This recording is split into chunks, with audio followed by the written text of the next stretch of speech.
Hello बच्चों, let's see this question. The question says two gases A and B, one being the dimer of the other, are at equilibrium.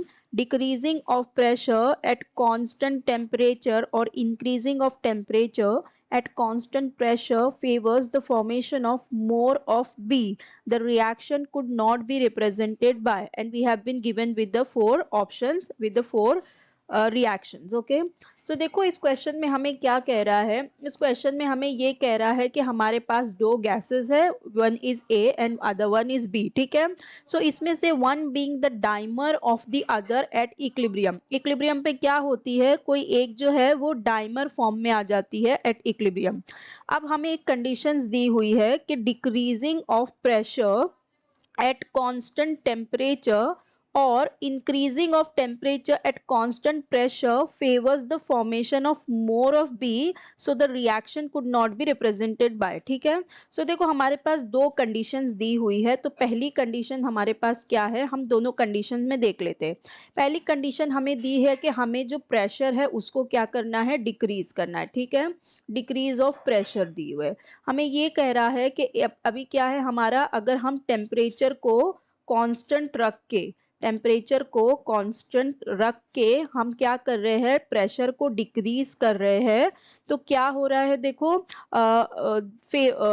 The favours the formation of more of B. ठीक है, तो ऐसा कर रहे हैं तो हमें मोर ऑफ बी बन रहा है।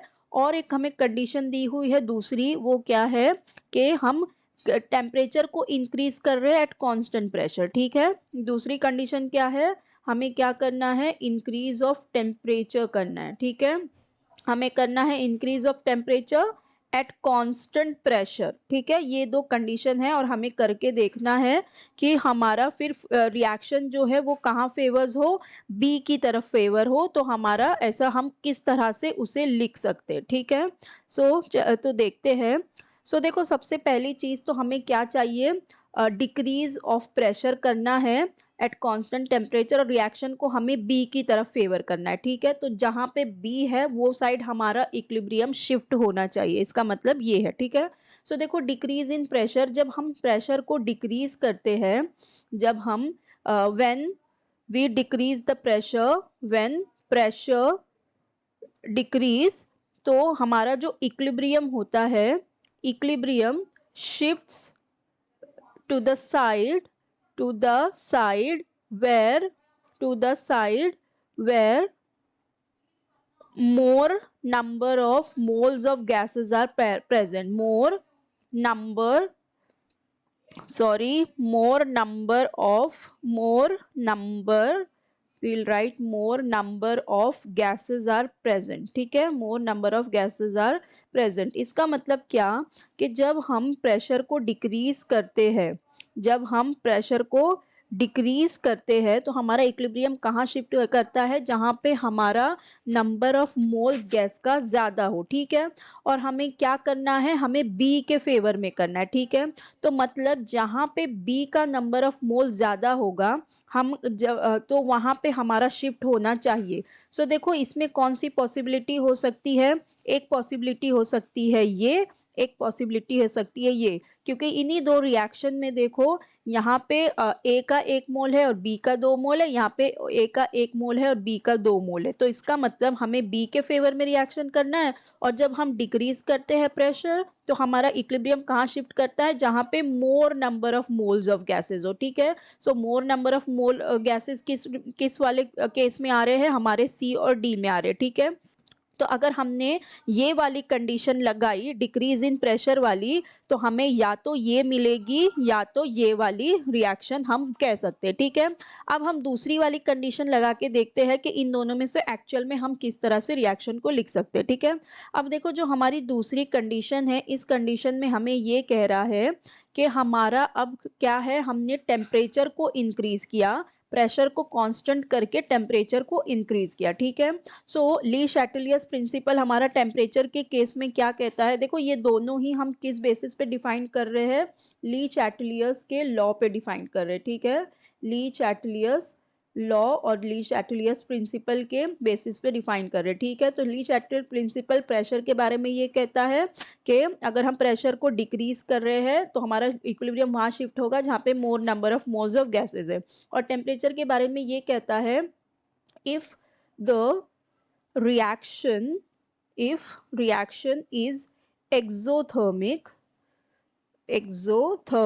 ठीक है, if reaction is exothermic then equilibrium will shift to backward direction, ठीक है।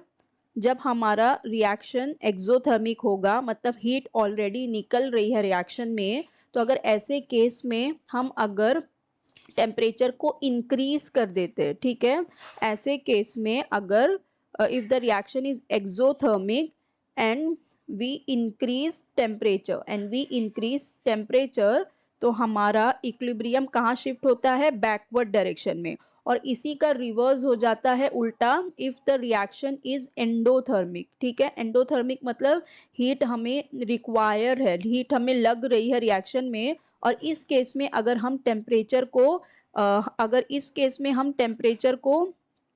इंक्रीज करते, हमें इंक्रीज वाली देखना है ना, क्योंकि हमारे इसमें इंक्रीज इन टेम्परेचर दिया, तो इस केस में अगर हम टेम्परेचर को इंक्रीज करते हैं तो हमारा इक्विलिब्रियम कहाँ शिफ्ट होता है, इक्विलिब्रियम हमारा शिफ्ट होगा फॉरवर्ड डायरेक्शन में, ठीक है, मतलब प्रोडक्ट की साइड शिफ्ट होगा। सो अब देखो अगर हम इन दोनों में से देखें, मतलब हमने टेम्परेचर को इंक्रीज करके रखा है, ठीक है, और इन दोनों केस में हमारा बी कहाँ है, बैकवर्ड डायरेक्शन में है।